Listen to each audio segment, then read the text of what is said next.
एक लड़की थी जो कृष्ण जी की अनन्य भक्ति थी। बचपन से ही कृष्ण भगवान का भजन और भक्ति करती थी। भक्ति करते करते वह बड़ी हो गई। भगवान की कृपा से उसका विवाह भी श्री धाम वृंदावन में किसी अच्छे परिवार में हो गया। विवाह होकर पहली बार वो वृंदावन गई, पर नई दुल्हन होने से वह कहीं जा न सकी और अपने मायके चली गई। फिर वो दिन भी आ गया जब वो अपने मायके चली गई। फिर एक दिन उसका पति उसे लेने के लिए मायके आ गया। वो अपने पति के साथ फिर से वृंदावन आ गई। पहुँचते पहुँचते उसे शाम हो गई। पति वृंदावन में यमुना किनारे रुककर उससे कहने लगा, देखो शाम का समय है, श्री यमुना जी में मैं स्नान करने के लिए जाता हूँ। तुम इस पेड़ के नीचे बैठ जाओ और सामान की देखरेख करना। मैं थोड़े ही समय में आ जाऊँगा। यहीं सामने ही हूँ, कुछ लगे तो मुझे आवाज़ दे देना। इतना कह के पति चला गया और वो लड़की वहीं बैठ गई। एक मन ही मन विचार करने लगी कि ठाकुर जी की कितनी उम्र होगी, वो कितने बड़े होंगे। मैंने बचपन से ही उनकी पूजा की है, उनकी सेवा की है, पर उनसे अब तक अपना कोई उनसे रिश्ता नहीं जोड़ा। उनकी कृपा से मेरा विवाह भी श्री धाम वृंदावन में हो गया। मैं इतने वर्षों से ठाकुर जी को मानती हूँ, परंतु कोई रिश्ता पता नहीं मैंने अब तक उनसे क्यों नहीं जोड़ा। फिर सोचती है, ठाकुर जी की उम्र क्या होगी, लगभग 10 से 15 साल 16 साल के रहे होंगे। मेरे पति 20 वर्ष के हैं, तो उनसे थोड़े से ही छोटे होंगे, इसलिए मेरे पति के छोटे भाई की तरह हुए ना, और मेरे देवर की तरह हुए वो। तो आज से ठाकुर जी मेरे लिए मेरे देवर हुए। अब तो मैं ठाकुर जी से अपने देवर का ही रिश्ता रखूँगी। वो मन ही मन में ठाकुर जी से कहने लगी कि ठाकुर जी, अब तो आप मेरे देवर के समान हो। ठाकुर जी से देवर का संबंध जोड़कर वो मन ही मन बड़ी प्रसन्न होने लगी और कहने लगी, देखो ठाकुर जी, आज से तुम्हारी भाभी मैं हुई और तुम मेरे हुए देवर। इतना सोच ही रही थी, तभी से एक 10 से 15 16 साल का बालक वहाँ आया और उस लड़की से बोला, भाभी भाभी। लड़की अचानक अपने भाव से बाहर आई और सोचने लगी, वृंदावन में तो मैं नई हूँ, ये भाभी भाभी कह के मुझे कौन बुला रहा है। और इसलिए उसने अपना घूंघट उठाकर देखा नहीं, क्योंकि गांव है और वहाँ किसी बुजुर्ग ने देख लिया तो बड़ी बदनामी होगी। वो कहेंगे कि नई नवेली दुल्हन घूंघट उठाकर घूम रही है। लड़का बार बार भाभी भाभी कहता, पर वो कोई उत्तर ना देती। वो बोला, भाभी तनिक अपना घूंघट तो उठा के मुझे देखो, अपना चेहरा तो दिखाओ। अब तो वह सोचने लगी, अरे ये बालक तो बड़ा जिद कर रहा है, ये तो मान ही नहीं रहा है। उसको कैसे मैं अपना घूंघट दिखाऊं।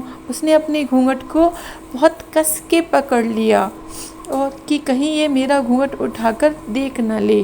और उस बालक ने तभी ज़बरदस्ती से उसका घूंघट उठाकर उसे देखा और भाग गया। थोड़ी ही देर में उसका पति वहाँ आ गया और पति के आते ही उसने अपने पति को सारी बात बताई। पति बोला, तुमने मुझे आवाज़ क्यों नहीं दी। वो बोली, मैं तो बुलाना चाहती थी, पर इतने में ही वो लड़का मेरा घूंघट देख के भाग गया। पति बोला, चिंता मत करो, वृंदावन इतना बड़ा थोड़ी ना है, कभी किसी गली में खेलता मिलेगा तो तुम उसे पहचान कर मुझे बता देना, मैं उसकी हड्डी पसली एक कर दूंगा। फिर कभी भी वो तुम्हारी तरफ देखेगा भी नहीं। तुम्हें जहाँ भी दिखे मुझे ज़रूर बताना। फिर दोनों घर गए और कुछ दिन बाद उसकी सास ने अपने बेटे को बुलाया और अपने पास बैठाया और बोली, बेटा तेरा विवाह भी हो गया, बहू घर में आ गई, बहू मायके से भी लौट आई, और पर अभी तक तुम बिहारी जी के दर्शन करने के लिए नहीं गए। कल सुबह उठकर तुम दोनों बिहारी जी के दर्शन करने के लिए ज़रूर जाना, ठीक है। बेटा बोला, ठीक है माँ, मैं बिहारी जी के दर्शन करने ज़रूर जाऊँगा आपकी बहू के साथ।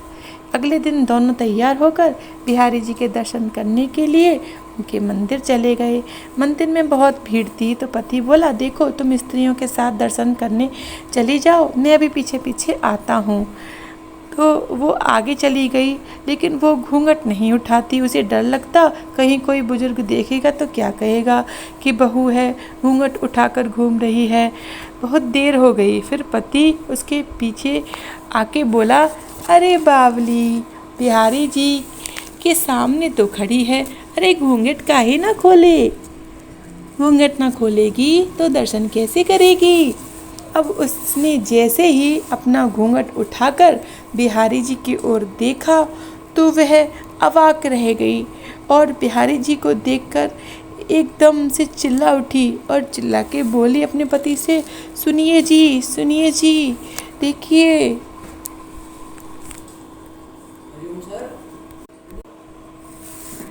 उसका पति पास में आया और बोला, अरे बावली, क्या हुआ है। वह बोली, देखो, जो बालक आप कह रहे थे कि जो बालक मेरा घूंघट देख के भागा था वो बालक यही तो है। और बिहारी जी सामने खड़े खड़े मुस्कुरा रहे थे और बिहारी जी की छवि में वही बालक मुस्कुराता हुआ उनको दिखाई देने लगा। उसे देखकर एकदम से वो चिल्लाकर उसने पति को जब बताया कि सुनिए, देखिए जल्दी से, ये तो वही बालक है जो मेरा चेहरा देख के भाग गया था।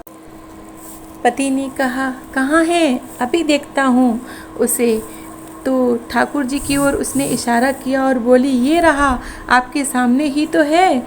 उसके पति ने जो देखा तो वो अवाक सा रह गया और वहीं मंदिर में ही अपनी पत्नी के चरणों में पढ़ कर बोला, तुम धन्य हो, वास्तव में तुम्हारे हृदय में सच्चा भाव था ठाकुर जी के प्रति, जो मैं इतने वर्षों में वृंदावन में रह के भी उनके आज तक दर्शन ना कर सका, और उनके दर्शन आज तुम्हें इतनी अच्छी तरह से हो गए। वास्तव में तुम्हारा भाव इतना उच्च है कि बिहारी जी ने तुम्हें आकर अपने आप ही दर्शन दे दिए और तुमसे अजब निराला रिश्ता जोड़ लिया।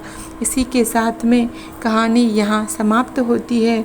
और श्री ठाकुर जी तो लीलाधारी हैं, उनकी लीला तो निराली है।